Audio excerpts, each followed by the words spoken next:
इसमें कोई शक नहीं है। हमारे जवान जो हैं वो वर्ल्ड में बेस्ट जवान है। मैंने सारी आर्मीज देखनी है, कई जगह ट्रेनिंग करी है, कई जगह ऑफिसर्स के साथ डील किया है, सब कुछ देख। लेकिन इंडिया के सोल्जर्स के बराबर कोई सोल्जर नहीं। आसिफ मुनीर के दिमाग में ये जरूर घुसाना है, कहीं पे भी जब हमारा मन करेगा तब हम वहीं पर स्ट्राइक करेंगे और किसी भी कोने में स्ट्राइक कर सकते हैं।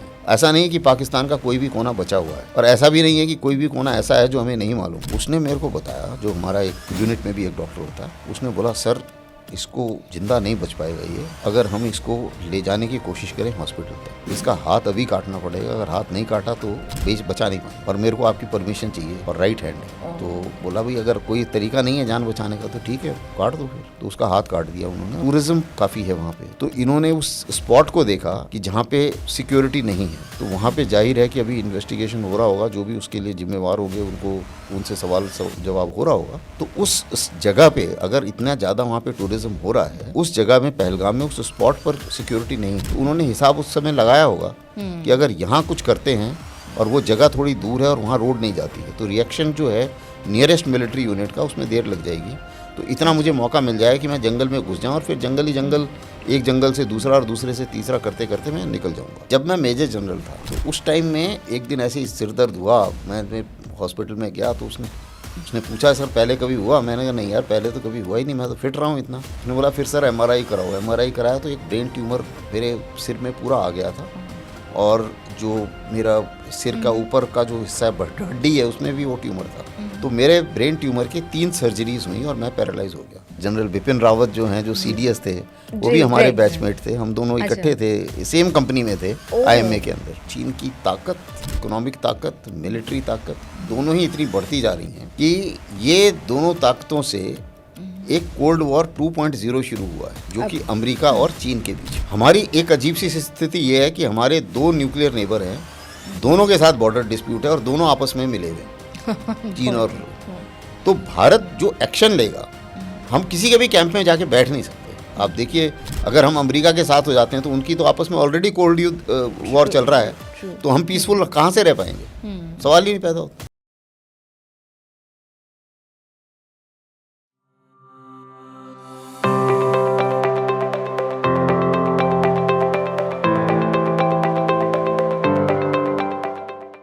आज हम आपको कहानी बताने वाले हैं एक देहरादून के एक लड़के की, जिन्होंने 10 साल की उम्र में एक all India competition exam top किया था, as a result of which he got into one of the best schools in the country. He came from Dehradun to Pilani to study, and then his entire education was funded by the Indian government. He remained a topper throughout school, and he also cleared several competitive exams including medical, but he wanted to pay back to the country and wanted to get into the Indian Armed Forces.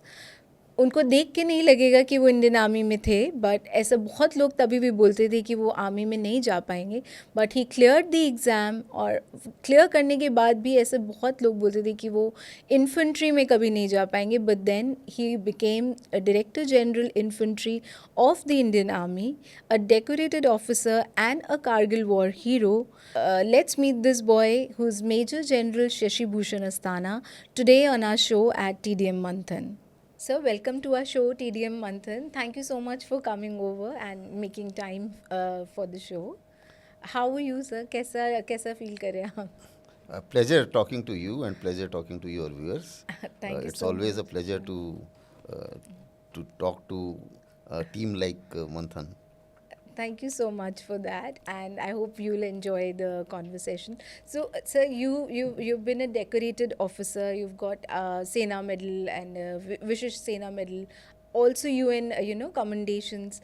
तो आप हमें सबसे पहले बताएं, how did you land in the Indian Army? क्योंकि आपने पहले हमारी बात हुई थी कि घर में कोई और armed forces में नहीं था as such, और अभी भी नहीं है मेरे ख्याल से आपके सिवा. तो ये कैसे हुआ? How did you even come into ये, कैसे आपने सोचा कि मुझे आर्म्ड फोर्सेस में जाना है? देखिए जब छोटा था, क्लास 5th-6th में था, तो उस टाइम में ही एक छोटा सा जज्बा था, क्योंकि मैं देहरादून में से था, और देहरादून में हम देखते थे ये जो होते हैं ना जेंटलमैन कैडेट, वो यूनिफॉर्म पहन के, टाई पहन के वो सब बाहर घूमते हैं, तो तो उनको देख के बड़ा अच्छा लगता था। अच्छा। और उस समय मेरी फैमिली जो है, मेरे पिताजी एक क्लर्क थे पीए अकाउंट ऑफिस में जो मिलिट्री का होता है। अच्छा। और जब मुझे स्कूल मेरी माताजी ले जाती थी, खुद ही लेके जाती थी वो, तो कई बार मैं रुक के मैंने देखा जैसे कोई ऑफिसर जा रहा है मोटरसाइकिल का लेके, कोई, क्योंकि वहाँ पे काफ़ी ऑफिसर्स कैंट में के नज़दीक रहते थे हम लोग। बहुत बहुत तो लोग वो वहाँ देख पे के मुझे रहते लगा कि यार मेरे को भी कुछ ऐसा करना चाहिए। अच्छा। जिस वातावरण में मैं था उससे जब मैं आगे उभरा, स्कूल में मैंने काफ़ी अच्छा किया, तो एक बीच में मौका मिला कि एक scheme I government of India की, मिनिस्ट्री ऑफ एजुकेशन की। उसमें यह था कि जो भी ब्रिलियंट बच्चे हैं उनको वो पब्लिक स्कूल्स में भेजेंगे, और उन्होंने एक कंपटीशन ऑर्गेनाइज कराया। तो मेरे पिताजी उस समय, दिल्ली आना ही बहुत बड़ी बात होती थी हमारे लिए। अच्छा, तो वो दिल्ली में हाँ, ऑर्गेनाइज, दिल्ली में ऑर्गेनाइज हुआ था और कंपटीशन। आप ब्रिलियंट मतलब हम स्कूल में देहरादून ब्राइट में थे, बच्चे थे। देहरादून में थे।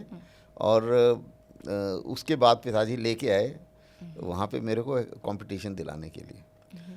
चांस की बात है, वो उस कंपटीशन में मैं टॉप पे रहा। अच्छा। और ऑल इंडिया कंपटीशन था वो।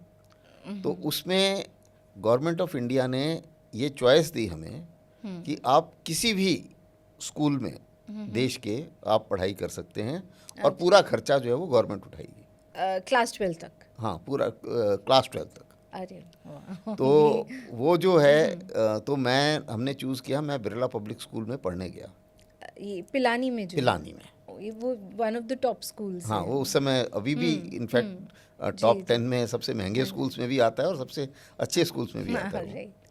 तो उस टाइम में मेरे को याद है कि मेरे पिताजी की जो सैलरी थी, वो मेरी फीस उससे शायद 3 गुना ज़्यादा थी जो मेरे पिताजी की सैलरी थी। लेकिन चांस की बात है, और पिताजी ने भी रिस्क लिया, और उसमें एक प्री कंडीशन भी थी कि अगर आप कभी भी फर्स्ट डिवीज़न में नहीं रहे तो आपकी स्कॉलरशिप चली जाएगी।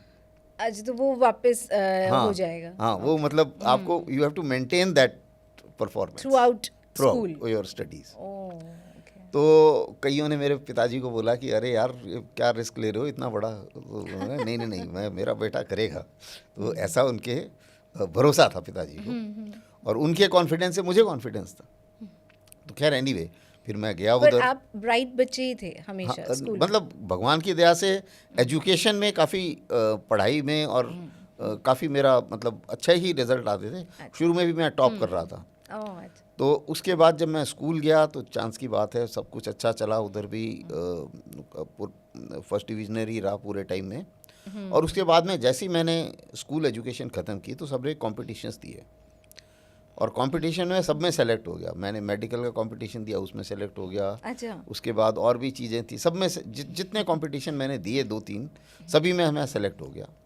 लेकिन उसी समय कुछ ऐसा हुआ कि किसी ने मुझे बताया कि यार तुम्हारी हाइट इतनी छोटी है, मेरी काफ़ी छोटी हाइट है। तो सब ने ये बोला यार तू सब जगह सक्सेसफुल हो सकता है, लेकिन तू आर्मी में सक्सेसफुल नहीं हो सकता। अच्छा, इस तरह का? हाँ, इस तरीके का किसी ने मुझे कुछ बताया। और जैसे ही कुछ वो बताया किसी ने, तो मुझे ये हुआ कि भाई ऐसा नहीं है। अगर एक कुछ दिमाग में घुस गया कि यार अगर ऐसी बात है तो मैं ये करके दिखाऊंगा। तो फिर मेरे दिमाग में हुआ नहीं यार, मैं अप्लाई करता हूँ आईएमए के लिए। अप्लाई किया मैंने आईएमए के लिए, आईएमए में सेलेक्ट हो गया, आईएमए चला गया। फिर आईएमए में सब सारे दोस्त थे, और काफ़ी हम लोग आईएमए के जो इतने बैचमेट हैं काफ़ी सबने अच्छा किया है। जनरल बिपिन रावत जो हैं, जो सीडीएस थे, वो भी हमारे बैचमेट थे। हम दोनों इकट्ठे थे, सेम कंपनी में थे आईएमए के अंदर। अच्छा। तो उसके बाद में क्या हुआ कि वहाँ पे सब मेरे को बोलते थे कि यार ऐसा है कि तू सब जगह सेलेक्ट अच्छा कर सकता है आर्मी में, बिकॉज आर्मी में भी पढ़ाई तो होती है थोड़ी बहुत। तो आईएमए में पढ़ाई में अच्छा कर रहा था, लेकिन सब ये कह रहे थे कि तू इन्फेंट्री में नहीं अच्छा कर सकता वहाँ। हाँ, क्योंकि कमांडो होता है उधर, तेरी इतनी हाइट है, इतना कम वेट है, कैसे कर पाएगा। तो ऐसे करके सबने मेरे को एक उधर चैलेंज सा फिर एक दिमाग में आया। तो जब ये चैलेंज आया दिमाग में तो मैंने कहा नहीं यार ठीक है, मैंने इन्फेंट्री ऑप्ट किया। अच्छा। वहाँ पे चॉइस ऑफ आर्म होता है, आप ऑप्ट करते हैं, अगर वैकेंसी होती है तो आपको मिल जाता है। तो उसके लिए ट्रेनिंग होता है?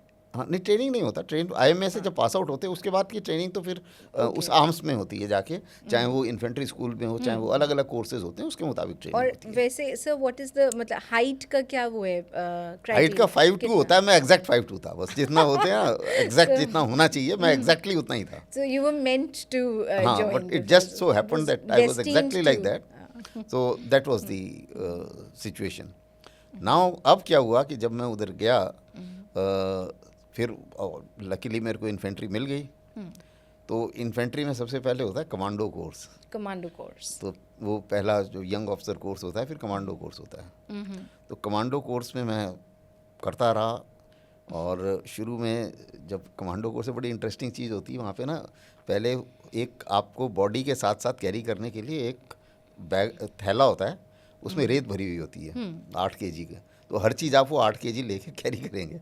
अच्छा, तो 8 हाँ, किलो का वो हाँ, उठा के जाना। तो जब वो इशू हो रहा था तो मैं साइकिल पे उसको रखने की कोशिश कर रहा था, तो मेरे इंस्ट्रक्टर ने बोला अरे यार तुमसे साइकिल पे तो ये रखा नहीं जा रहा, तू कर भी पाएगा ये? मैंने कहा सर वो देखेंगे, that we will see as we go along. But you were confident हाँ, I was confident. करना है। उसके बाद क्या हुआ कि फर्स्ट हमारी रेस होती है 16 किलोमीटर्स की, वो सारा कुछ तकरीबन राइफल ये वो और वो हथियार सब कुछ लेके और दौड़ना होता है 16 किलोमीटर। तो 16 किलोमीटर की जब रेस हुई तो उस वही इंस्ट्रक्टर जो है, वो एक इंस्ट्रक्टर भी साथ में दौड़ता है, वो खाली हाथ दौड़ता है लेकिन वो दौड़ता है टाइम सेट होने के लिए।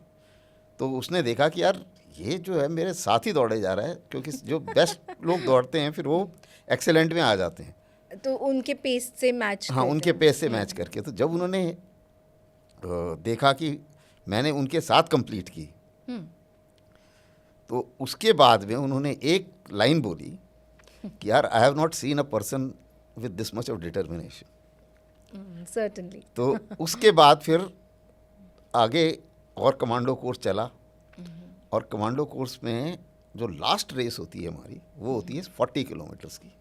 अच्छा। और उसमें ये पूरा का पूरा तकरीबन 22-23 kg वेट होता है आपके ऊपर, और मेरा खुद का वेट उस समय 46 kg होता था, और उसके बाद एक राइफल। तो वेट का भी कोई होता है कि मिनिमम इतना वेट होना चाहिए? नहीं, वो वेट स्टैंडर्ड होता है, वो तो सबका स्टैंडर्ड अच्छा। वेट है ना, क्योंकि मेरे कोर्समेट्स भी वही कर रहे हैं, तो मेरे को कोई कंसेशन थोड़ी है उसमें। नहीं, अब for the person who is doing it उनका भी कोई मिनिमम वेट नहीं का मैं क्राइटेरिया? मतलब मैं ये बताने की कोशिश कर रहा हूँ कि कितना वेट मेरा था, weight to the weight being carried, वो प्रोपोर्शन क्या था, क्योंकि वो प्रोपोर्शन जो है वो काफ़ी फ़र्क डालता है बाकी जो हाँ, ऑफ कोर्स बाकियों से। हुआ टॉलर। हाँ, हुआ taller.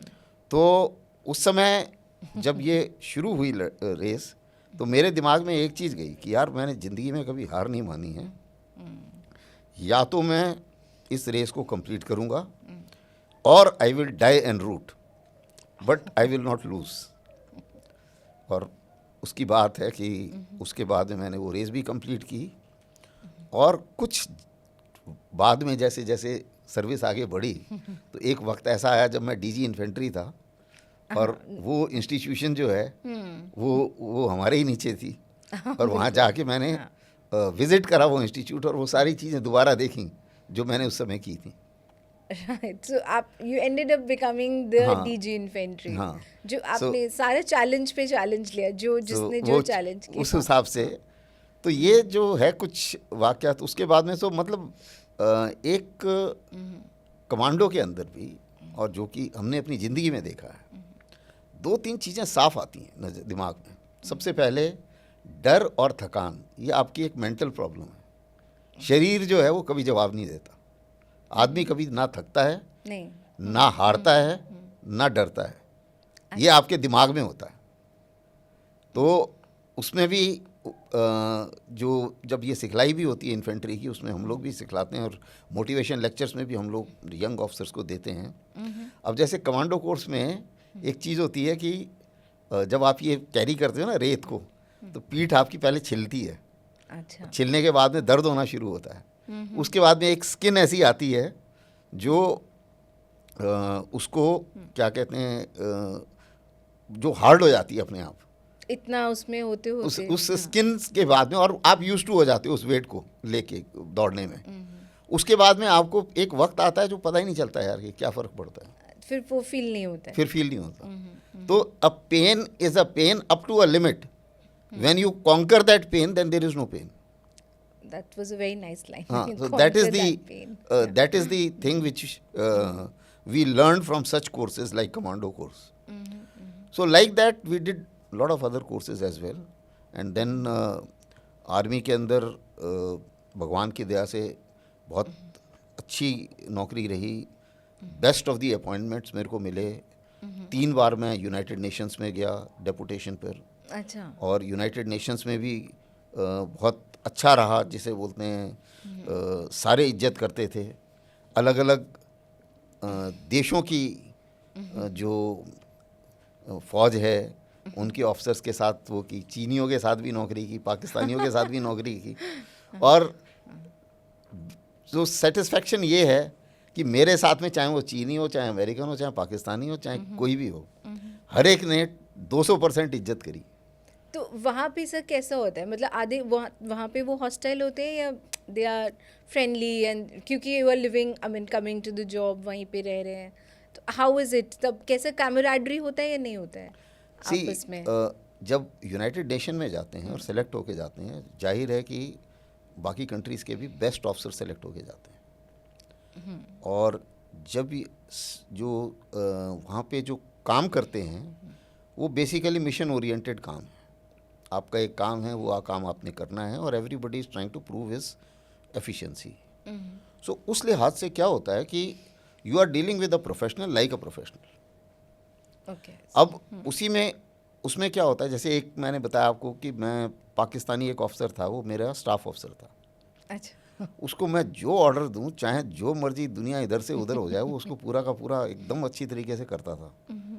And not only that, he had tremendous amount of loyalty and concern despite being a Pakistani officer.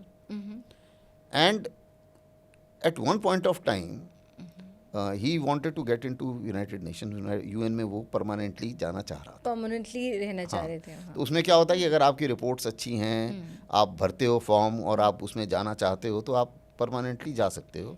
और यूएन की salary one of the best salary मानी जाती है. in the armed in anywhere in the world. So UN used to be one of the highest paid organizations. तो उसको जो है एक उसने काफ़ी मेहनत से काम करा, तो उसको मैंने एक अवार्ड के लिए रेकमेंड करा. अच्छा. तो हमारा जो जनरल थे वो हॉलैंड के थे और काफ़ी मेरे ऊपर डिपेंड भी करते थे. वो उसके बाद में वो बड़ा इंटरेस्टिंगली देख रहे थे, यार how is it an Indian officer is recommending a Pakistani for an award. And that was rare. That was rare. And but that was purely and squarely earned by him as per his performance and competence. That's the bottom line. Similarly, बाकी लोग भी जो हैं, सबका अपना एक angle है, लेकिन एक चीज़ ध्यान में नज़र आती है कि जब हम लोग प्रोफेशनल होते हैं अपने देश में, तो जाहिर है कि पाकिस्तानी के साथ में जो बातचीत है और जो सोच है वो अलग है. क्योंकि अगर वो टेररिज्म की मदद कर रहे हैं तो जाहिर है कि वो हमारे दुश्मन है, और अगर दुश्मन है तो उसमें कोई रियायत वाली चांस नहीं है. तो अगर लाइन ऑफ कंट्रोल में वही अफसर अगर मेरे सामने हो तो जाहिर है कि हम शायद दोनों एक दूसरे को गोली मारें, शायद. लेकिन जब ऐसा देखा है मैंने ऑब्जर्व किया, क्योंकि मैं इतना सभी देशों में ट्रैवल कर चुका हूँ, चाहे आप अमेरिका में हो, चाहे इंग्लैंड में हो, चाहे कहीं पे भी हो, आप देखेंगे कि उस कॉन्टिनेंट के बाहर अक्सर भारतीय और पाकिस्तानी और चाइनीज़, अच्छा, वो थोड़ी सी एक एशियन कॉमरेडरी होती है. और क्योंकि हैबिट सेम है, सिमिलर खाना पहनना, सिमिलैरिटी खाने में, लैंग्वेज भी सेम है, लैंग्वेज भी तकरीबन सेम है, एक दूसरे की लैंग्वेज समझते हैं, तो यू विल फाइंड कि कॉमरेडरी थोड़ा ज़्यादा होती है as compare to any other nation. The moment you step out of this area. So ये तो एक नेचुरल जिसे बोलना चाहिए बॉन्ड है. ये तो खैर इसमें कोई शक नहीं है कि पाकिस्तान हिंदुस्तान से ही बना था, देश तो एक ही है. लेकिन ये है कि अब वो दूसरी लाइन पर चल पड़े हैं. अभी उनके सारे के सारे जो जनरल हैं वो ज़्यादातर क्या कहते हैं, टेररिज्म की मदद और रेडिकलाइज हो गए हैं, पूरी पाकिस्तान मिलिट्री रेडिकलाइज हो गई Completely, है। yeah. तो आजकल अब उनको उनके ऊपर भरोसा करना बड़ा मुश्किल है। और ऐसा है कि वहाँ पे भी चाहे दोस्ती कितनी भी हो या कितना भी कोई कर रहा हो, फिर भी दिमाग में एक चीज़ तो है कि यार ये एक डायरी बना रहा होगा और एक ये प्रोफाइल बना रहा होगा मेरी ISI में भेजने के लिए, उसमें भी हमारे दिमाग में कोई शक नहीं होता। और वो ऐसा कर भी रहे होते हाँ, और हो हैं। सकता है कर भी रहा हो, क्योंकि जैसे ISI में हमारी सबकी प्रोफाइल पूरी बनी हुई है, उनके पास सारे इंफॉर्मेशन होती है For all army for all officers. Army officers and specially the officers who are doing well and going out. क्योंकि मुझे याद है मैं एक बार लेक्चर लेने गया था श्रीलंका में UN का, मेरी वाइफ भी मेरे साथ गई हुई थी, और वहाँ पे उन्होंने एक पार्टी की थी जिसके अंदर सारे के सारे उनके डिफेंस अटैचीज और एम्बेसडर्स भी बुलाए हुए थे। तो वो पाकिस्तान का DA जो है वो पता नहीं सबसे ज़्यादा वो मेरी वाइफ से बात करने में लगा हुआ था। तो मेरी वाइफ ने को पता नहीं था, तो उन्होंने बोला अरे वो तो बहुत बात कर रहे थे। मैंने बोला उससे दोबारा बात नहीं करना हो। पाकिस्तान का DA भगवान जाने क्या इन्फॉर्मेशन गेन करने की कोशिश कर रहा हो। तो ये कहानी ख़त्म नहीं होती, उनको सब पता होता है। अच्छा, तो ये उनका टैक्टिक चलते ये उनका रहता है। टैक्टिक्स है। और जाहिर है कि हालांकि मुझे आइडिया नहीं है कि हमारी रॉ क्या करती है, बट पूरी उम्मीद है कि उन्हें भी ये करना चाहिए और कर रहे होंगे। वो ऐसी बात नहीं है कि वो नहीं कर रहे होंगे। तो आप लोग का सर इंटरेक्शन नहीं होता है रॉ से नहीं, इतना? हमारा रॉ से इंटरेक्शन नहीं होता। मतलब सही में नहीं होता है?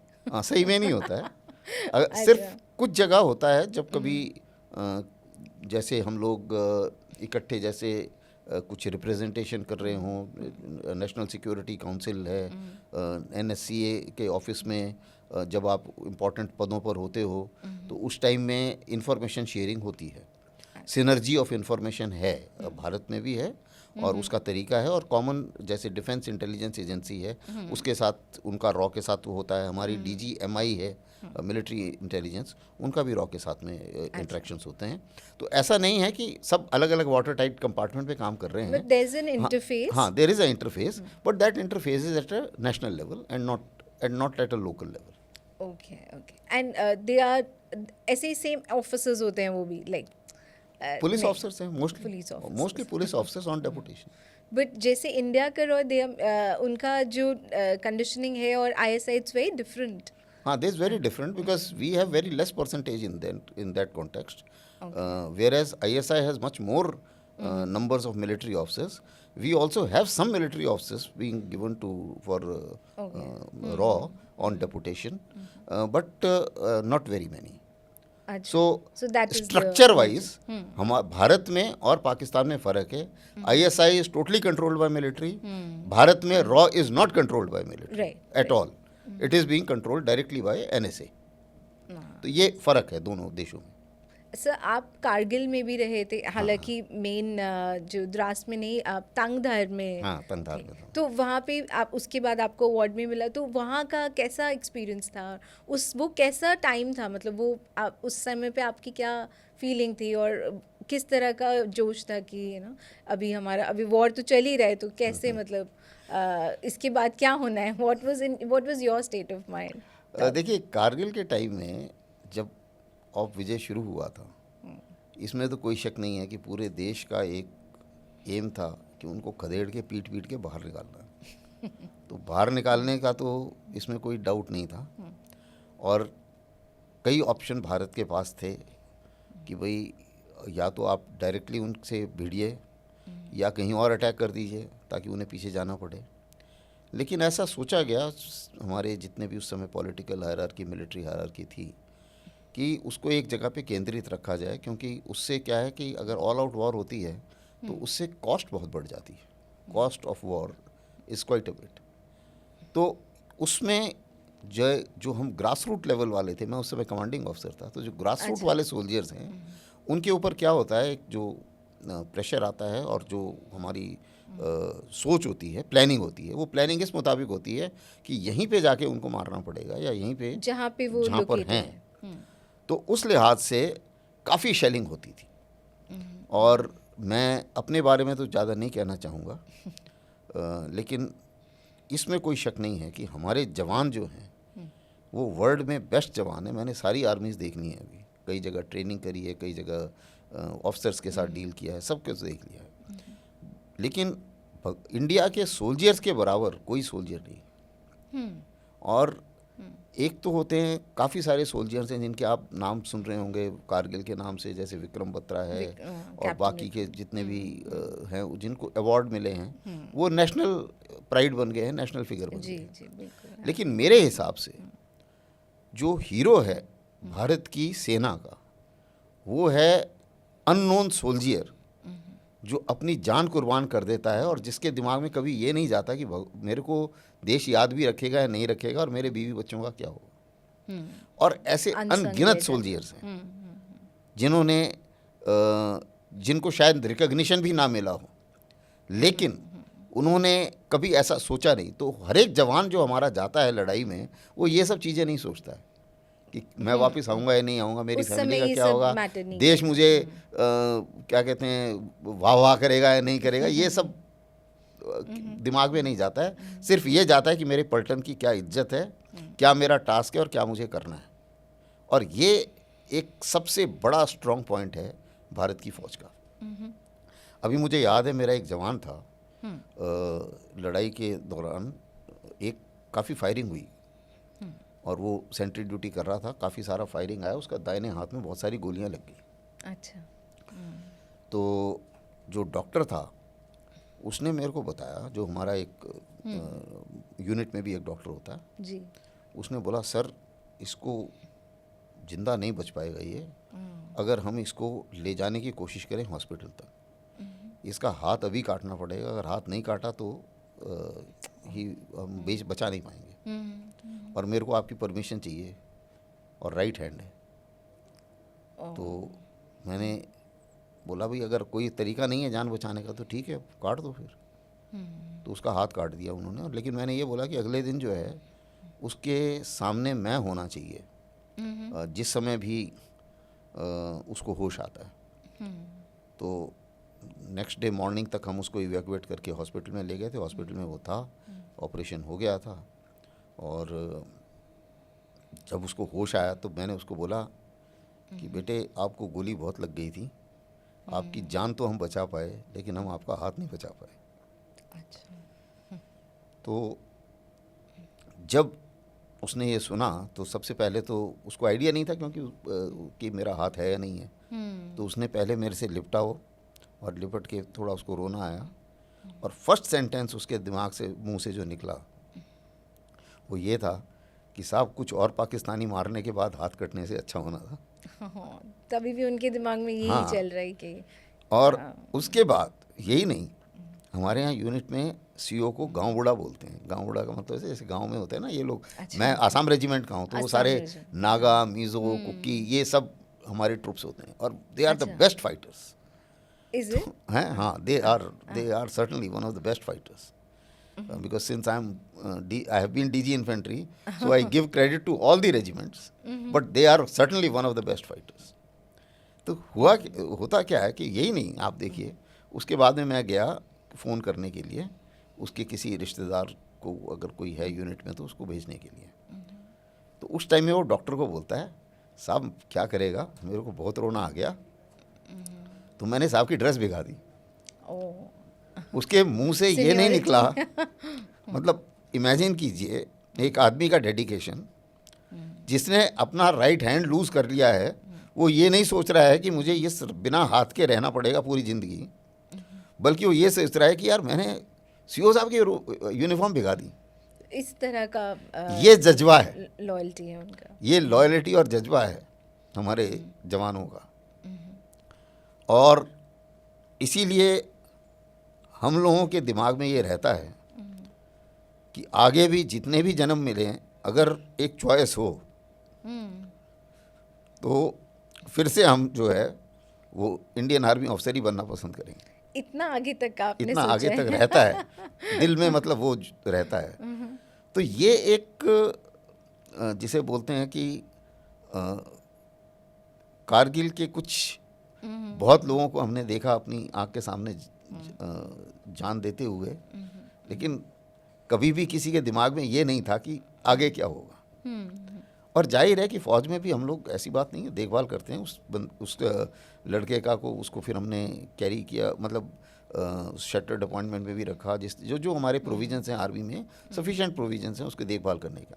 और दूसरी चीज़ जो मैं इंपॉर्टेंट चीज़ बताना चाहूँगा, काफ़ी लोग बोलते हैं कि जो नॉर्थ ईस्टर्न ट्राइब्स हैं यही मैं वो, पूछने हाँ, वाली वो भारत के साथ जुड़े हुए हैं या नहीं जुड़े हुए हैं, और क्या उनकी लोग हैं। देखिए, जो ह्यूमन कैरेक्टरिस्टिक्स हैं नॉर्थ ईस्ट ट्राइबल्स के, वो बहुत ही इज्जत वाली ट्राइब, उनमें वो फैक्टर, उनमें वो ग्राउंडेड फैक्टर है। इतना ज़्यादा एक ह्यूमन क्वालिटी और कैपिटल जो है नॉर्थ ईस्ट के लोगों में, अच्छा। वो बहुत ज़बरदस्त है। आप देखिए, छोटा सा मणिपुर देश है, इतने सालों तक नेशनल चैंपियन रहा स्टेट्स में, स्पोर्ट्स में। अब जरूर शायद हरियाणा आगे आ गया होगा, बट मणिपुर के इतने मैरी कॉम है, ये पता नहीं दुनिया भर के लोग हैं। बहुत सारे स्पोर्ट्स पर्सन। उसी बात उसी में देखिए कि इतनी बहादुर एक लेडी हुई, उस एक नॉर्मली किसी लड़की को बोलो यार बिना हाथ वाले आदमी के साथ शादी कर ले, वो 10 बार सोचेगी। वहाँ पे एक लड़की ने फिर उसके साथ शादी भी करी, अच्छा। उसके 2 बच्चे भी हुए। और एक दिन उसका फ़ोन आया मेरे पास कि साहब मेरी बेटी आपसे बात करना चाहती है।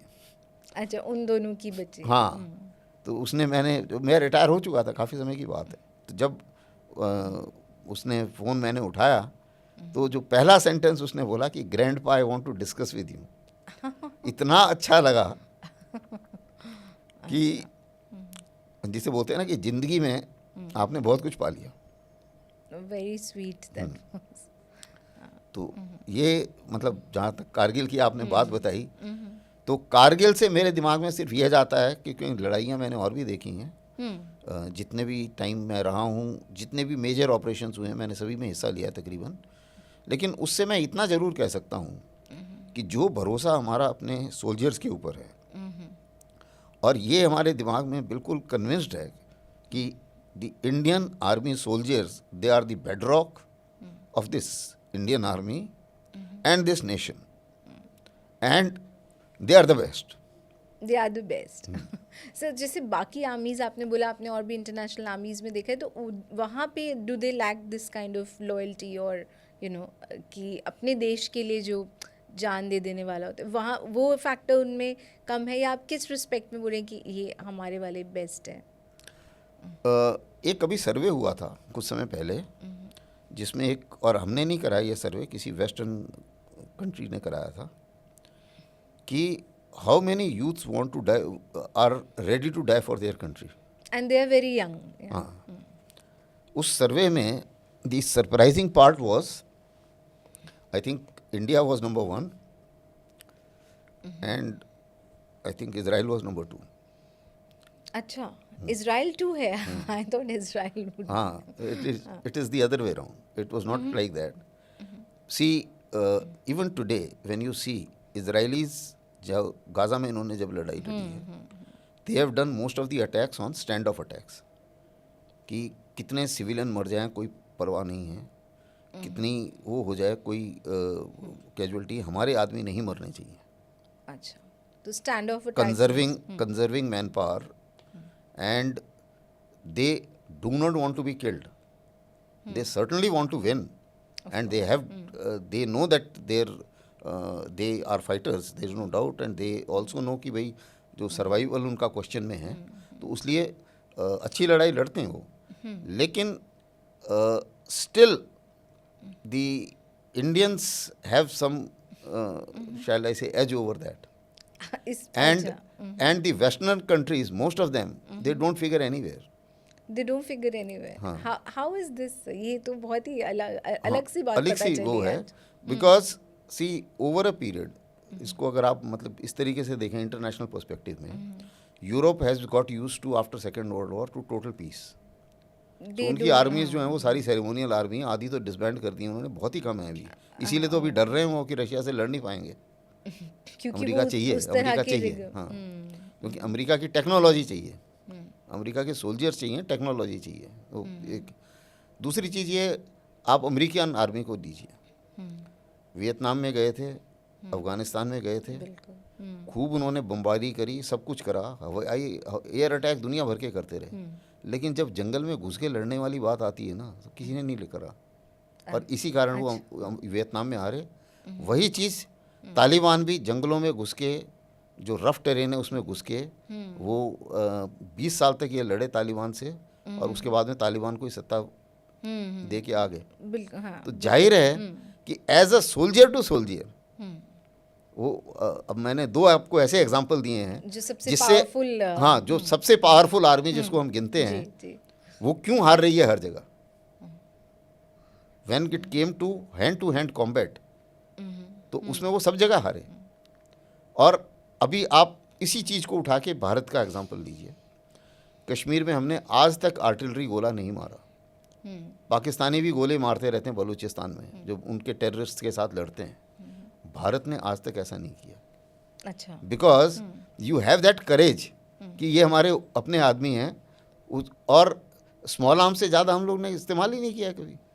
हालांकि कई बार इतनी हो जाता है कि भाई एक टेररिस्ट ने आपको मार के और वो भीड़ के अंदर घुस गया, नेचुरल रेस्पॉन्स अगर इजरायली आर्मी होती तो वो भीड़ में गोलियां छोड़ देती, एक बस्ट मार देती, 10 आदमी मर जाते, उन्हें कोई चिंता नहीं करते हाँ। कि मर रहे हैं या लेकिन हम लोग उस दर्द को सह के और ये बोलते हैं कि चल ठीक है यार, आज ये बच भी गया ना, कोई बात नहीं, 6 महीने के अंदर तो आ जाएगा, 6 महीने के अंदर अंदर सारी टेररिस्ट मर जाते हैं, ये कौन सा स्पेशल है, ये भी आ ही जाएगा कभी ना कभी तो काउंटर में तो मरेगा। ये इसीलिए होता है, वो लोग इसीलिए करते हैं कि सिविलियंस को हाँ, बचाना है फर्स्ट प्रायोरिटी है। So this is the kind of upbringing, ये ट्रेनिंग है, ये हमारी ट्रेनिंग है।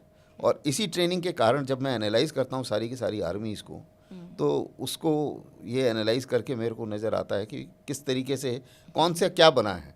अब जैसे चाइनीज सोल्जर्स हैं, बहुत ही हाँ, उनका भी क्या है कि they are very dedicated people. मैंने देखा है उनके ऑफिसर्स भी बहुत डेडिकेटेड, काम दे दो, समझा दो, उसके बाद काम वो 200% करेगा, कोई उसमें डर वो नहीं है। लेकिन उनको ऑपरेशनल एक्सपीरियंस नहीं है। अच्छा, वो कैसे सर, मतलब ऑपरेशनल एक्सपीरियंस, लड़ाई कहाँ लड़ी 79 के बाद, कम लड़ाई हाँ, लड़ा है। और ना ही उन्होंने जहाँ पे जब ये इधर था क्या कहते हैं शिनजियांग में इनकी इंसर्जेंसी हो रही थी, वहाँ पे इन्होंने ऐसी बुरी तरीके से उनको दबाया, अत्याचार भी करे उनके ऊपर कि वहाँ पे इंसर्जेंसी बंद करा दी, और उसके बाद में कहीं पे पैसा फेंको, कहीं पे कुछ करो, जहाँ जहाँ जो देश मदद करते थे, पाकिस्तान मदद करता था, उसको भी खरीद दिया, और अफ़गानिस्तान को भी खरीद लेते हैं वो इस ETIM के इसमें, मतलब जो उनके खिलाफ जो टेररिस्ट है। तो एक्चुअल क्या हुआ है कि असली कॉम्बैट में उन्होंने ज़्यादा लड़ाई नहीं लड़ी। तो मैं उनके क्योंकि यूनाइटेड पीस कीपिंग में कई चाइनीज़ से भी मेरी बातचीत होती है, तो वो ये कह रहे हैं कि हम तो ज़्यादा से ज़्यादा लोग भेजना चाहते हैं चाइनीज़ पीस कीपिंग में, क्योंकि ऑपरेशनल एक्सपीरियंस मिल जाएगा। हालांकि पीस कीपिंग वाला इतना कोई खास ऑपरेशनल एक्सपीरियंस नहीं होता, लेकिन फिर भी वो ऑपरेशनल एक्सपीरियंस के लिए अपने लोग को ज़्यादा भेजना चाहते हैं बाहर। तो ऐसा उनका ये है, मतलब उनका सोचना है। तो ये दो सब चीज़ों को मद्देनज़र रखते हुए जो भारत के सोल्जर्स हैं, अब उसमें ये तो इसलिए मेरा तो यही मानना है कि दे आर द बेस्ट। हमारी ट्रेनिंग भी उस तरह की, और लोग भी लोग भी उस मे बी ये कल्चरल है, मतलब जैसे फ्रीडम मूवमेंट से लेकर अभी तक जो है ना कि लॉयल्टी की, देश के लिए आप मरने वाला जो जज्बा है, बिल्कुल, बिल्कुल। वो सब में नहीं होता है। दैट्स जैसे अभी ये ट्रेनिंग की बात हो रही है सर, जो कमांडो ट्रेनिंग हम लोग मूवीज़ में देखते हैं, जैसे मैंने सबसे पहला जो मूवी देखा था प्रहार, नाना पाटेकर उनकी मूवी है, और उसके बाद में आई लक्ष्य, और उसमें जो ट्रेनिंग दिखाया था प्रहार में स्पेशली, तो वो इतना टफ था, जैसे आपने बताया कमांडो कोर्स में, तो मूवीज़ वाला जो है जैसे लक्ष्य है वहीं पे शूटिंग करी है उन्होंने। अच्छा, वहाँ पे किया है? हाँ, वो उसमें एग्जैक्टली सेम है, कोई चेंज नहीं। ओके, प्रहार जो मूवी में दिखाया है एक्चुअल में उससे ज़्यादा ही होता है, कम नहीं होता, उससे ज़्यादा होता है। तो और उसमें क्या कुछ लोग गिव अप कर देते हैं, या मोस्ट पीपल मतलब हो जाता है कि ठीक है, एक दो अगर क्या कहते हैं किसी के चोट चाट लग जाए तो बात अलग है, बट अदरवाइज गिव अप नहीं करते। गिव अप नहीं करते, 90 भारतीय तो नहीं करते, लेकिन कुछ फॉरेनर्स को भी कराते हैं हम लोग। अच्छा, हाँ, वो लोग कर देते हैं गिव अप, वो लोग कर देते हैं। वो किस तरह आते हैं वहाँ पे, मतलब किस अरेंजमेंट्स हैं? जैसे कुछ अफ्रीकन कंट्रीज़ के साथ हमारा वो है, कुछ फ्रेंडली फॉरेन कंट्रीज़ हैं जिनको ट्रेनिंग कराते हैं। नेपाल वाले हैं, उनको ट्रेनिंग कराते थे, भूटान के हैं, उनको ट्रेनिंग कराते हैं, वो लोग करते हैं कमांडो। तो वो लेकिन इंडियन सोल्जर्स जितना नहीं वो ये लोग हैं, नेपाल वाले, भूटान वाले, वो बराबर है। बराबर है। और ये जो बाकी हैं अफ्रीकन और वो छोड़ देते हैं हिम्मत बीच बीच में, कभी कभी। कभी कभी आज सर आपने अभी हमने देखा अभी जो सबसे ज़्यादा जिसने हिलाया है देश को, पहलगाम टेरर अटैक जो हुआ, यहाँ पे हमने, आप अभी बता रहे थे ना सबकी ट्रेनिंग और उनके बारे में, सिर्फ पाकिस्तान कम्प्लीटली टेररिज्म सपोर्ट करे, वहाँ वो लोग इतना अंदर तक हमारे उस वैली में आ गए, अटैक भी हो गया, वो चले भी गए। आज जाके शायद मैंने एक खबर देखी थी कि उसमें किसी को पकड़ा है उन्होंने। तो ये इतना इजी कैसे हो सकता है एक कंट्री के लिए जहाँ पे आप बोल रहे हैं कि हमारे पास हमारी ट्रेनिंग भी अच्छी है, हमारे आर्मी भी पूरा फुल्ली वो है, तो ये कैसे हो सकता है? Is it because of a lack of intelligence और लैक ऑफ प्लानिंग, या हमने ऐसा सोचा ही नहीं कि ऐसा भी कुछ कभी हो नहीं, सकता इसके है? कई फैक्टर हैं। एक तो ये है कि अभी भी कश्मीर में काफ़ी ऐसे स्लीपर सेल्स हैं अच्छा। और कुछ ऐसे लोग हैं जो मदद करते हैं। अब मदद करने के लिए इंसेंटिव कई किस्म के हो सकते हैं। अब उसमें इंसेंटिव या तो कई होते हैं रिलीजियस फंडामेंटलिज्म, जिन्होंने मदरसर में ऐसे पढ़ाई की है कि उनके दिमाग में घुस गया रेडिकलाइजेशन, या पैसे के कारण। ये दो कारण होते हैं जिससे सपोर्टर्स मिल जाते हैं। अगर आपको स्लीपर सेल या कोलैबोरेटर मिल जाते हैं तो आपका काम आसान हो जाता है।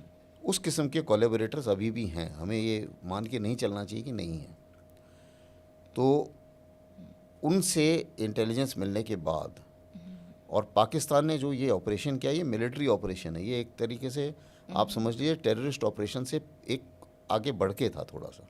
उस लेवल का प्लानिंग हाँ, था उस लेवल की प्लानिंग थी। इसीलिए हम इसको बार बार बिना सोचे मतलब शुरू से ही आपने देखा होगा कि भारत का स्टैंड रहा है कि पाकिस्तान ने किया, पाकिस्तान मिलिट्री का काम है ये, और किसी का काम नहीं है। क्योंकि वो जो टेररिस्ट आए थे जिन्होंने ये अटैक किया है पहलगाम वाला, उनके पास में जो उनका कम्युनिकेशन नहीं पकड़ा जा सका, तो जाहिर है कि वो या तो चाइनीज़ का इस्तेमाल कर रहे थे, चाइनीज़ कम्युनिकेशन सिस्टम या सेटेलाइट सिस्टम का इस्तेमाल कर रहे थे, जो हमारे पास नहीं है, जो नॉर्मल सिस्टम हमारा पकड़ नहीं पा रहा है। उसी मुताबिक उनके पास जो इक्विपमेंट था वो भी सोफिस्टिकेटेड इक्विपमेंट था। उसके बाद में नॉर्मली क्या होता है कि टेररिस्ट को ज़रूरत पड़ती है खाना पीने का, उधर ही वो गलती कर जाते हैं, कहीं से कहीं खाना चाहिए, कुछ चाहिए। वो भी ऐसा लग रहा था कि ये लोग जो हैं कुछ सोफिस्टिकेटेड जो खाने की टैबलेट्स वगैरह होती हैं, एनर्जी पूरा अपने मेंटेन करने की, वो इस किस्म की चीज़ें लेके आए थे। उस लेवल की प्लानिंग थी।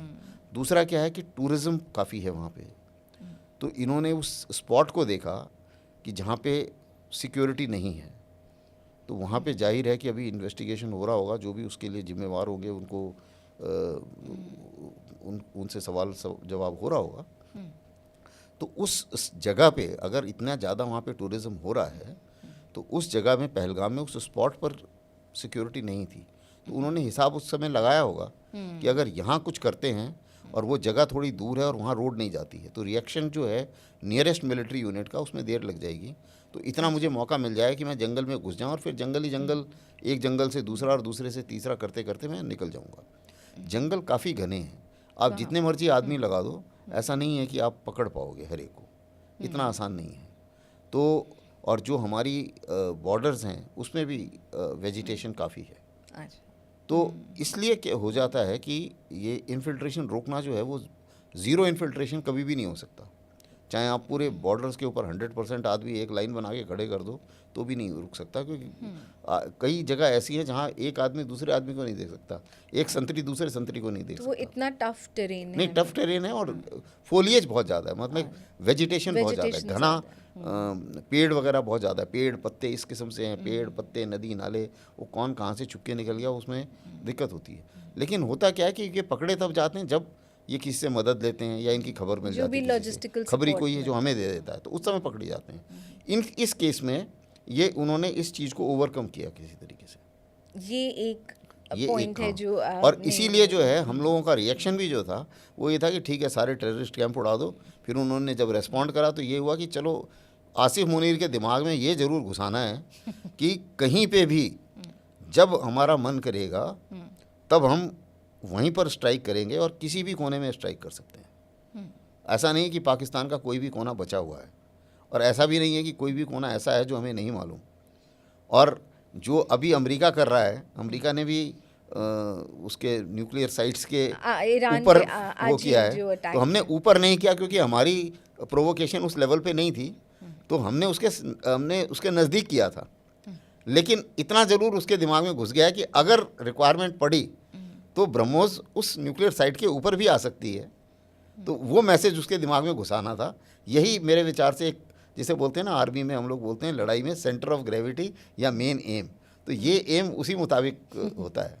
सर और लेकिन सॉरी टू इंटरप्ट, बट ये पहले भी तो किया जा सकता था या नहीं? या ये तभी होता है जब कुछ होता है, मतलब कोई आप खुद से जाके नहीं करते हैं, इट्स ओनली इन रिटेलिएशन की किया जाता है? देखिए ऐसा है कि अगर आप, मैं जहाँ तक समझता हूँ भारत एक शांतिप्रिय देश है, और मोस्ट इम्पॉर्टेंट चीज़ क्या है कि अगर हमें विकसित भारत बनना है और 30 करोड़ आदमियों को पॉवर्टी लाइन से ऊपर लाना है, तो हमें डिस्ट्रैक्शंस नहीं चाहिए। और चीन भी ऐसे ही डेवलप हुआ था। चीन में एक स्ट्रेटजी थी इनकी कि postponed all engagements, all military conflicts, postponed all military conflicts. तभी तो इतने समय से कोई लड़ाई नहीं लड़े। अच्छा, postponed all military conflicts and put entire energy on your national development. And तभी आप देखिए चीन की जो इकोनॉमी है वो कहाँ से कहाँ पहुँच गई। 77-78 में हम दोनों की जीडीपी जो थी तकरीबन बराबर ही थी, पर कैपिटा जीडीपी, और अब चीन की कहीं ज़्यादा हो गई है। तो ये उनका तो स्ट्रैटेजी, ये उनकी स्ट्रेटजी थी। वही चीज़ हमें अप्लाई करनी पड़ेगी अगर हम विकसित भारत बनना चाहते हैं 2047 तक। तो हर चीज़ में आप ये नहीं है कि गन लेके और हमला कर दीजिए पूरे उसको। वो लेकिन practically इस समय क्या है कि जब उन्होंने टूरिस्ट्स को मारा that तो is एक something. National sentiment, national mood ऐसा था, और एक जिसे बोलते हैं ना सहन शक्ति क्रॉस हो गई, बिल्कुल पेशेंस लेवल पेशेंस खत्म क्रॉस हो हुआ। गया। तो उसके बाद में ये कार्रवाई की गई, और मेरे विचार से एक काफ़ी जस्टिफाइड कार्रवाई की गई। और अभी भी Of course. Op Sindoor pause किया है, बंद नहीं किया है। अच्छा, पॉज्ड है। हाँ, और वो पॉज का कहना यही है कि ये मैसेज भी उनके दिमाग में है कि भैया नेक्स्ट टेरर अटैक हुआ तो हम कुछ 2-4 और टेररिस्ट कैंप उड़ा देंगे। तो ये उनके दिमाग में घुसा हुआ है और उनके दिमाग में बता के रखा हुआ है कि चाहे आप जिसके पास मर्जी रोइए, आप चाहे जाके लंच खाइए प्रेसिडेंट ट्रम्प के पास, आप जो मर्जी कर लो, लेकिन उसमें ना आप हमसे ज़बरदस्ती पानी ले सकते हो और ना आपको हम वो करने देंगे, क्या कहते हैं, टेरर अटैक करोगे तो वो होगा, ये उसका मतलब जवाब मिलेगा। ये ज़रूरी नहीं है कि इस पूरी कार्रवाई से जो है टेरर अटैक ज़ीरो हो जाए, ऐसा भी नहीं है। वही कि ये मेजर्स हाँ। कुछ हद तक कंटेन कर हाँ। पाएंगे, या उसमें उसके बाद भी मतलब we should be of course उसके रेडी? बाद भी we should be prepared for terror attack for the simple reason, क्योंकि जो रेडिकलाइज्ड आदमी होता है, और एक अगर ऑर्गेनाइजेशन ही रेडिकलाइज हो गई है, पाकिस्तान मिलिट्री रेडिकलाइज हो गई है, और जो उनका चीफ बोलता है जी हिंदू और मुस्लिम कैन नॉट स्टे टुगेदर वगैरह वगैरह, तो उस हालत में उसको ये समझना कि वो अपना ये चीज़ भूल जाएगा, ये तो मुश्किल है। और एक उनकी इंडस्ट्री बन गई, आप देखिए उनको फ़ायदा भी तो हो रहा है ना इस इंडस्ट्री से। उन्होंने एक टेरर 100%. इंडस्ट्री बनाई। अमेरिका को अलकायदा का किसी बंदे के बारे में इंफॉर्मेशन चाहिए होती है, वो आईएसआई से मांगता है, क्योंकि उसने सारे जितने भी टेररिस्ट हैं उनको फंड करता है। तो जिसे बोलते हैं ना बदमाशों में सबसे बदमाश जो है उसी को मॉनिटर बनाने से बदमाश कंट्रोल में आते हैं। तो वही वाली तो कहानी उधर हो funding गई वहाँ है। से। तो उन्होंने एक यूटिलिटी बनाई है अपनी अमेरिका के लिए। दूसरी चीज़ ये है कि अभी जैसे ईरान को कंट्रोल करना, इसीलिए उसको खाना खिलाया गया कि भैया तुम जो है, बीच बीच में पाकिस्तान में हल्ला हो रहा था ना कि ये क्या कहते ईरान के सपोर्ट में और इजराइल के खिलाफ, इजराइल के खिलाफ हाँ, था, तो उसको right. तसल्ली से डोनाल्ड ट्रम्प ने बताया कि भाई तुम चुप बैठो अभी थोड़ा। और उसके बाद में आप देखें जब दिन से उसने लंच खाया है, पाकिस्तान से एक बार किसी ने नहीं बोला कि हम जो हैं उनके साथ में हैं, ईरान के साथ में हैं वगैरह वगैरह। तो ये पूरा ये तो वो इसके चेंज लिए- कर दिया उन्होंने, हाँ, वो उसके narrative. चक्कर में ये हुआ था जो लंच उसको खिलाया उन्होंने। इसलिए नहीं कि जी वो बहुत बड़े आदमी हैं और ट्रम्प बड़े इम्प्रेस्ड है, या उनको जो पीस प्राइज़ वाला जो है एक उन्होंने जुमला छोड़ दिया तो नोबेल उससे कोई बहुत ज़्यादा फ़र्क पड़ गया। और यही चीज़ें हैं जो देखते हैं। और इस जहाँ तक टेररिज्म का सवाल है, मेरे को लगता है कि ज़ीरो कभी भी नहीं होगा, कहीं भी नहीं हुआ ज़ीरो। अमेरिका में गन कल्चर आज तक जीरो नहीं हुआ। इतने लोग मरते हैं वहाँ पे। अमेरिका में गन से जितने गन वायलेंस से जितने आदमी मरते हैं, भारत में जितने टेररिज्म से मरते हैं उससे कहीं ज़्यादा है अमेरिका में मरते हैं लोग। तो वो अलग तरह का वायलेंस, वो अलग तरह का वायलेंस है। सिमिलरली आज की डेट में मॉस्को में अभी टेरर अटैक हुआ है। कौन सी ऐसा देश है जहाँ पे टेरर अटैक नहीं हुआ है? तो अब चक्कर ये है कि कोई भी किसी भी सिस्टम में हमेशा ये बेफिक्री तो नहीं हो सकती कि आज मैंने मार दिया और कल से टेरर अटैक नहीं हुआ। तो सोच नहीं, वो नहीं है। सिक्योरिटी जिसकी जो जिम्मेवारी है उसको अपना पूरा करना चाहिए और उसको अपनी जिम्मेवारी भी पूरी करनी पड़ेगी, तभी अपने आप को हम लोग बचा सर। इंटरनल सिक्योरिटी को लेके अभी इतना कुछ हुआ, बिकॉज आप तो यू आर एन इनसाइडर, आप उसमें रह चुके हैं। तो जैसे एक वैली में ये आपने बताया ना कि ये पार्ट था जहाँ पे सिक्योरिटी नहीं है और उनको पता था, तो ये ऐसे कुछ एरियाज अभी भी होंगे जहाँ पे उतना सिक्योरिटी नहीं है। बहुत करने तो काम कोशिश करने की जरूरत है। ये अनथॉट ऑफ था, ये अनएक्सपेक्टेड था, तो या और is it a lack of हम लोग का एक लैक ऑफ सिक्योरिटी है इंडिया का, कि वो उन्होंने किसी भी तरह से सिक्योर करने के बारे में सोचा नहीं, या ऐसे सोचा ही नहीं कि यहाँ पे इस तरह का कोई अटैक हो सकता है कभी? नहीं, देखिए, दो चीज़ें हैं। इसको जब भी हम लोग बोलते हैं ना, जैसे मीडिया में कई बार बोला जाता है lack of understanding, lack of security. Lack of understanding है ना लैक ऑफ सिक्योरिटी है। प्रॉब्लम क्या है कि there are problems which are existing and those problems need to be sorted out, and these problems don't exist only with the security people. For example, मैं आपको बताता हूँ, अब जितने कैलिब्रेटर आपको याद है 15-16 आदमी पकड़े गए थे पहलगाम अटैक के बाद में, किसी मीडिया ने आज तक पूछा यार वो 16 आदमियों का हुआ क्या, वो जेल में हैं, उनको सज़ा मिली या नहीं मिली? किसी ने नहीं पूछा आज तक, क्योंकि हम थोड़े ढीले पड़ जाते हैं इनके ऊपर, क्योंकि उसमें से कोई जो है वो किसी का रिश्तेदार होगा, कोई वो होगा, वो कर आके वो छूट छाट गया। हम लोग बहुत, जब मैं कश्मीर में था, बहुत लोग कोलैबोरेटर्स पकड़ के दिए, और पकड़ के देने के बाद में 4 दिन के बाद में पता चला जी वो पुलिस वालों ने छोड़ दिया, तो वो या छूट जाते हाँ हैं, छूट जाते हैं। तो we are taking it lightly. Second चीज़ क्या है, कानून। अभी क्या है कि एक पहले कानून होता था पोटा, प्रिवेंशन ऑफ टेररिज्म एक्ट, उसमें काफ़ी स्ट्रॉन्ग एक्शन ले सकते थे आप अगर कोई पकड़ा जाता है टेररिस्ट में, टेररिस्ट एक्टिविटी में मदद देते हुए, सपोर्ट करते हुए। अब क्या है कि अगर कोई कोलैबोरेटर पकड़ा जाता है तो अभी जो नॉर्मल हमारा होता है, जो एक है UAPA, ये इस कानून के तहत आपको FIR लॉन्च करनी पड़ती है। तो आप इमेजिन कीजिए, मैंने उसको रंगे हाथ पकड़ा, मान लो फायर करते हुए, लेकिन एज मिलिट्री ऑफिसर मेरी जो कानून जो मेरे को बोलता है वो ये है कि आप चुपचाप आप इससे बात कर लीजिए 24 घंटे के लिए, 24 घंटे के बाद सही सलामत इसी शेप में आप इसको पुलिस में हैंडओवर करेंगे एक FIR के साथ, बस। और वो FIR जैसे कि जैसे हम सड़क चलते हुए भी इसने पार्किंग ठीक नहीं की तो आपने इसके खिलाफ FIR कर दी, उसकी बस उतनी ही अहमियत है।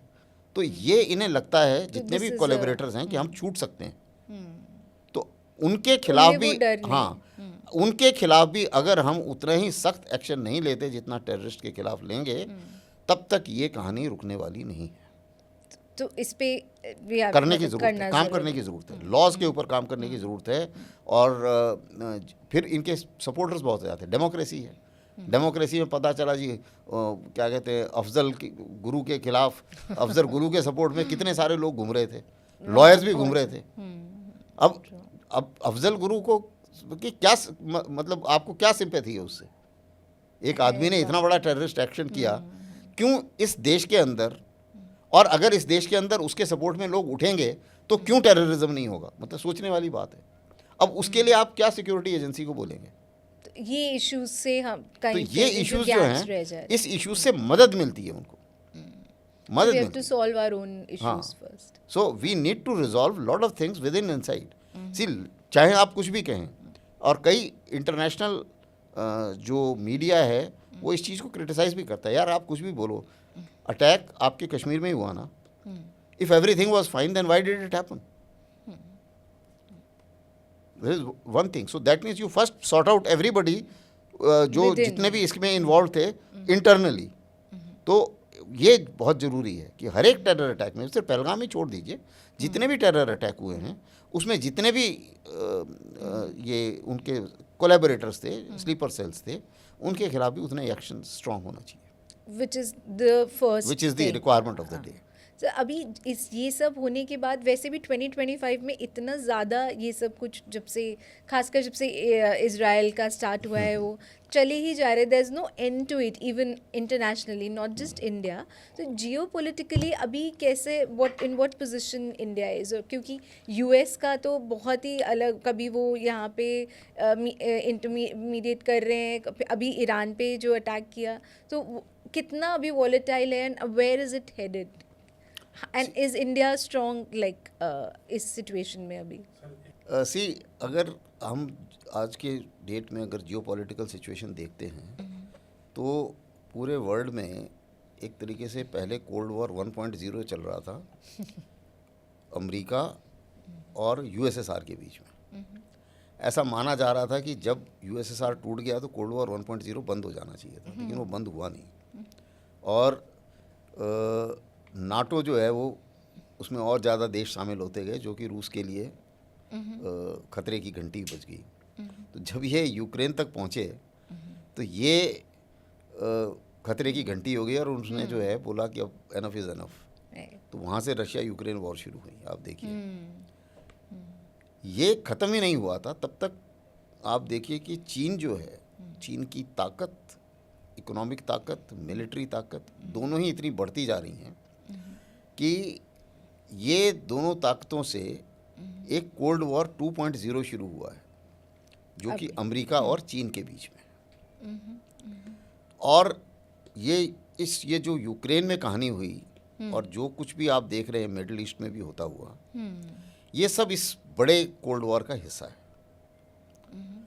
अब जहाँ तक आते हैं जब मिडिल ईस्ट पर, तो मिडिल ईस्ट में क्या है कि एक अजीब सी सिचुएशन है जो इज़राइल की है कि इज़राइल के आसपास जितने देश हैं वो सारे एक तरीके से होस्टाइल थे. कुछ से उनका समझौता हो गया, जैसे जॉर्डन है, इजिप्ट है. कुछ से पहले कई सबसे लड़ाइयाँ हुई हैं धीरे धीरे, लेकिन कुछ से उनका समझौता हो गया और कुछ से उनकी अभी तक ठनाठनी चल रही है, चाहे वो हिजबुल्ला है, चाहे वो हमस है और जो पैलेस्टीनियंस हैं. और इन दोनों के वर्चस्व का सवाल है, क्योंकि जो ज़मीन है जॉर्डन से लेके और जिसमें वेस्ट बैंक शामिल है, इज़राइल शामिल है और गाज़ा शामिल है, वहाँ तक जो है इसमें रहना तो दोनों नहीं है. लेकिन इज़राइल ये चाह रहा है कि भैया ये सब कुछ मेरा होना चाहिए और ये बाकी लोग जो हैं वो सेकंड क्लास सिटीज़न की तरह रहने चाहिए.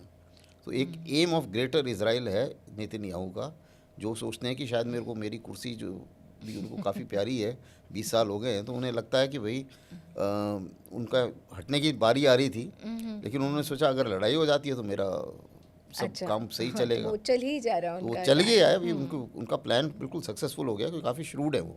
और वो उन्होंने सब अमेरिकन प्रेसिडेंट जो है उनको मैनिपुलेट भी किया है. बाइडेन को भी मैनिपुलेट किया है और ट्रम्प भी जो है उनकी बात सुन रहे हैं.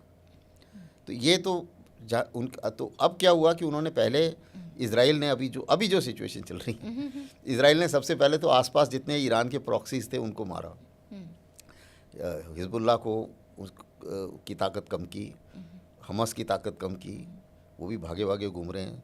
सीरिया में भी उसने काफ़ी किया कि जो गोलन हाइट्स में पहले था वो उससे थोड़ा और आगे आके बैठ गया है.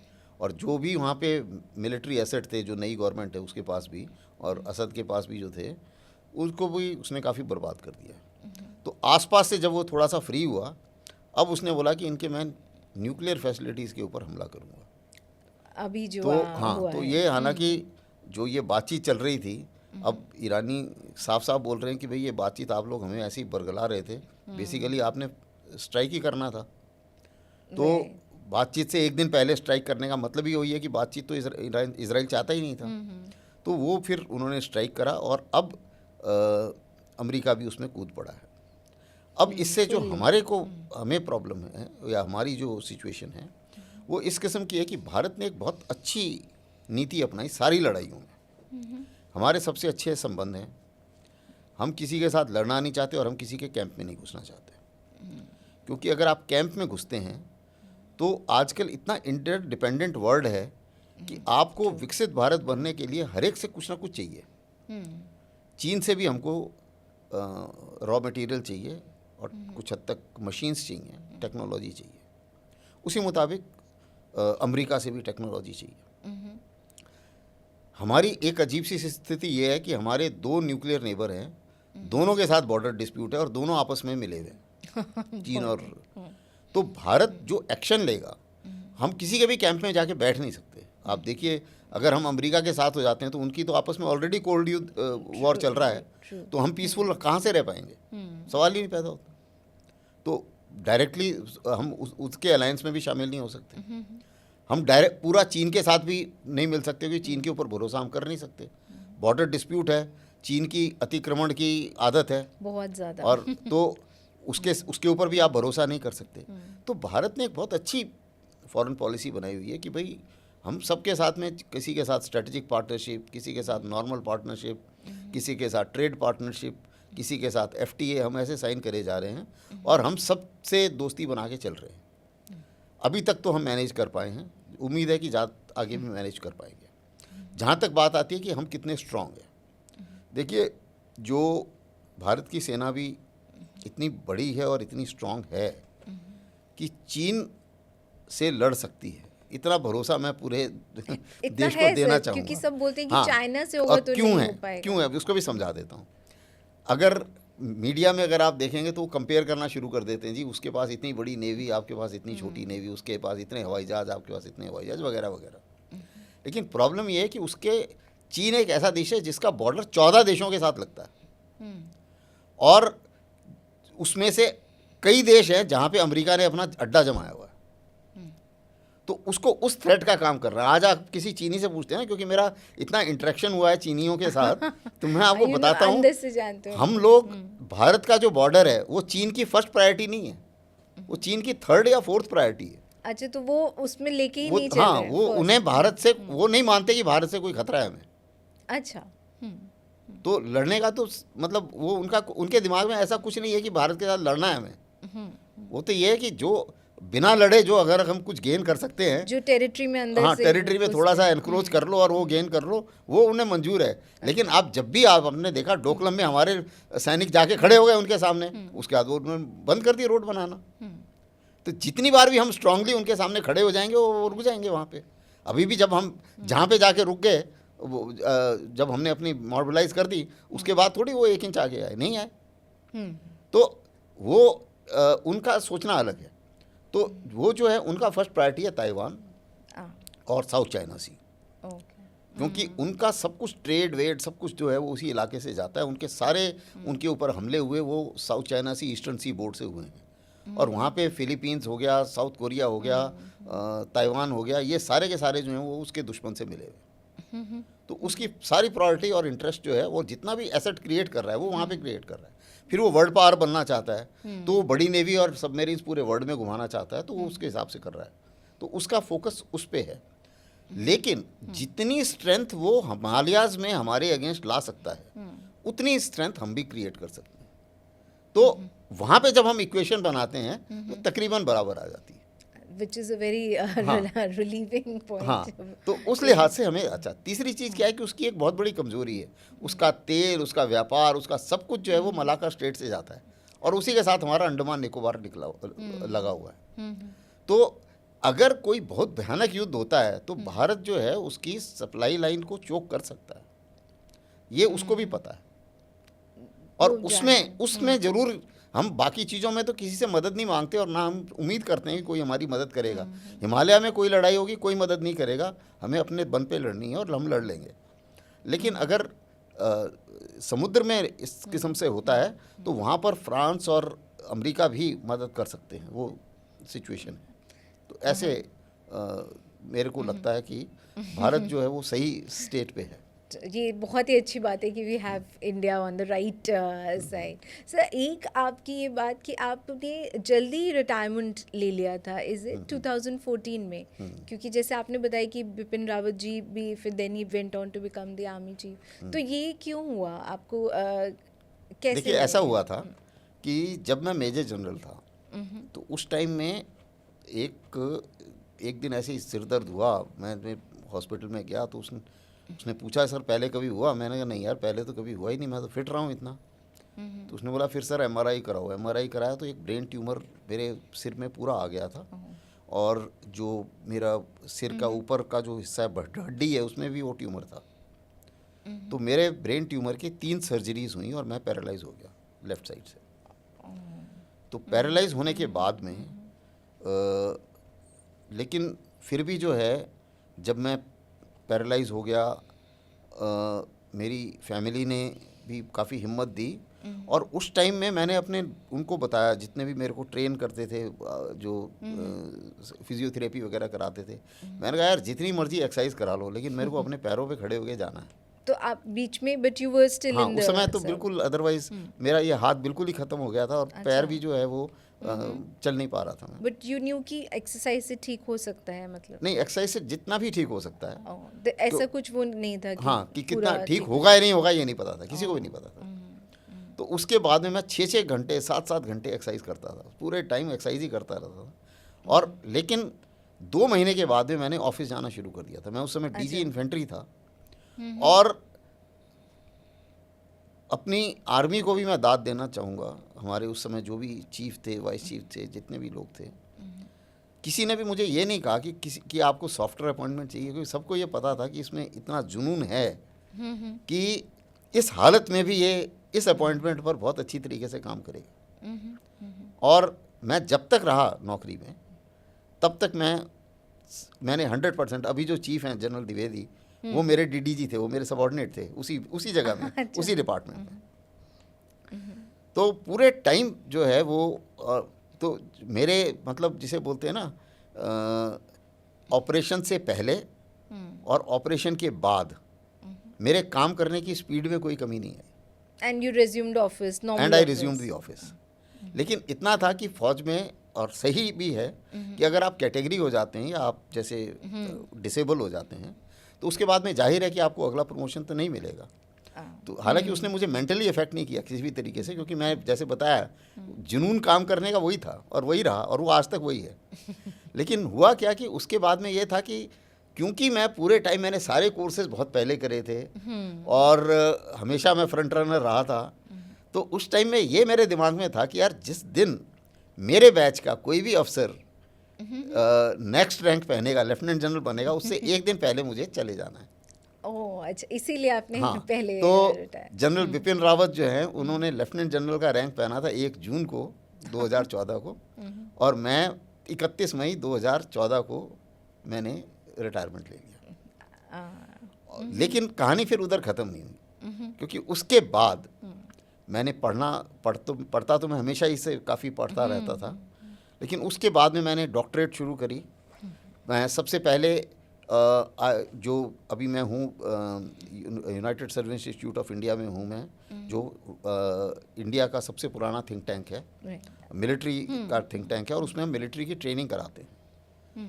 तो वहाँ पर जो उस समय हेड थे, उन्होंने जब उन्होंने सुना कि मैं पैरालाइज हो गया हूँ, तो उन्होंने बोला यार जिस दिन तू छोड़ेगा फौज, नेक्स्ट डे तुम यहाँ आ जाना, क्योंकि हम आपकी जो जितनी भी काबिलियत है वो आज की जनरेशन की मिलिट्री को ट्रेन करने में लगाएंगे।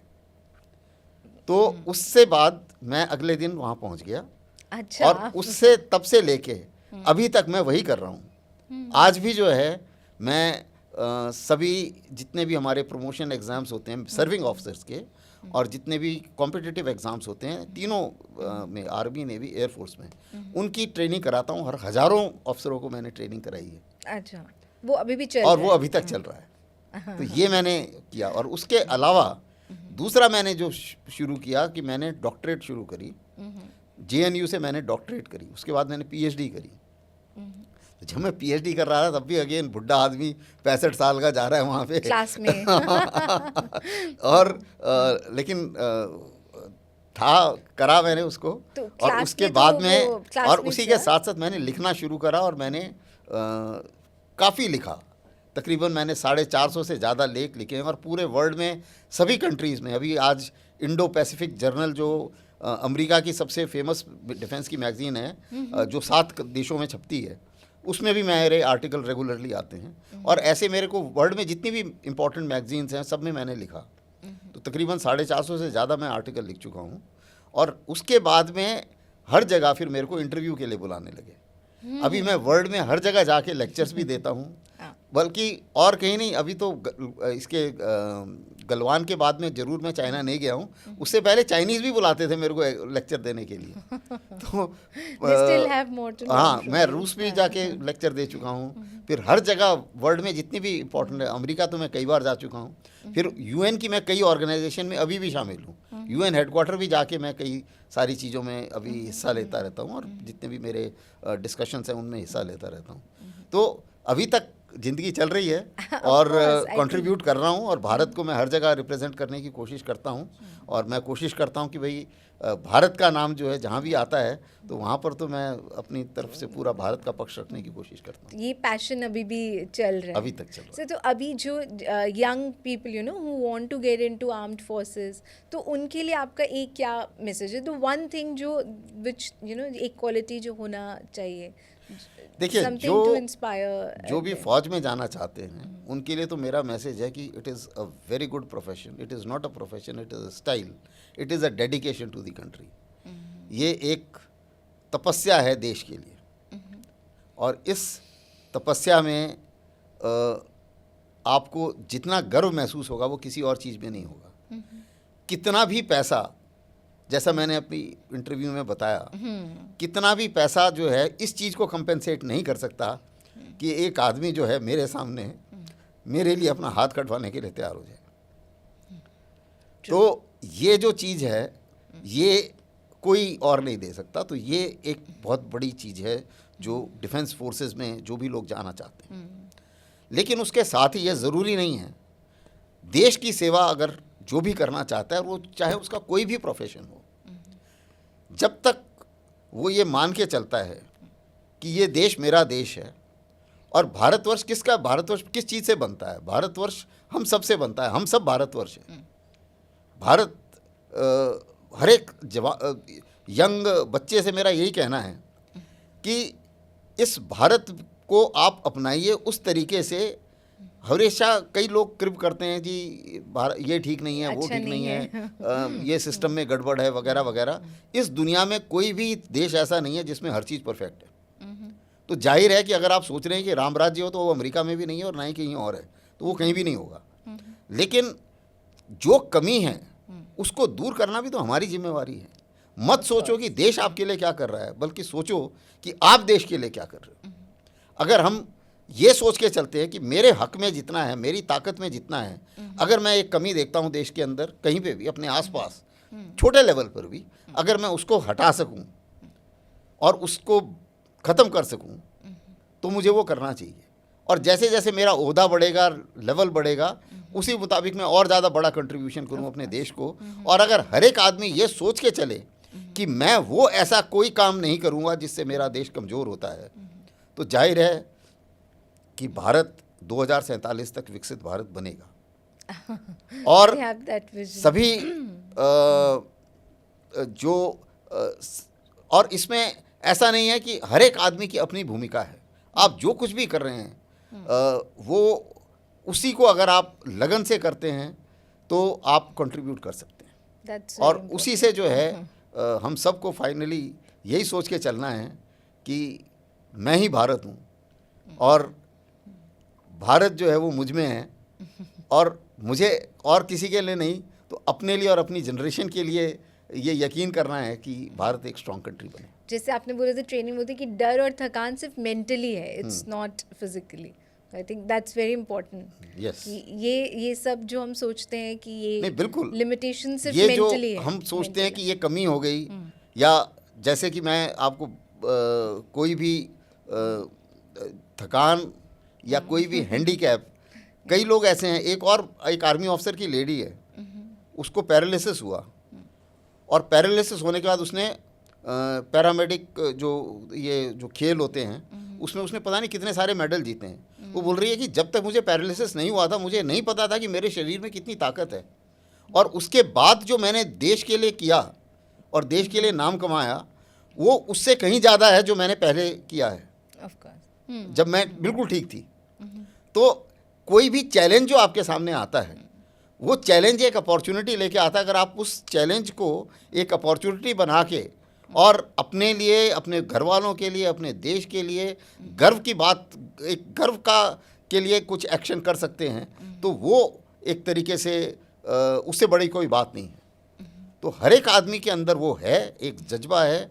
अगर एक कोई भी जवान सुंदर पिचाई अगर ये सोचता कि भाई मैं तो एक गांव में पैदा हुआ हूँ, तो अगर वो गूगल का चीफ बन सकता है, तो कोई भी जवान बच्चा जो इस पॉडकास्ट को देख रहा है, वो क्यों सुंदर पिचाई नहीं बन सकता।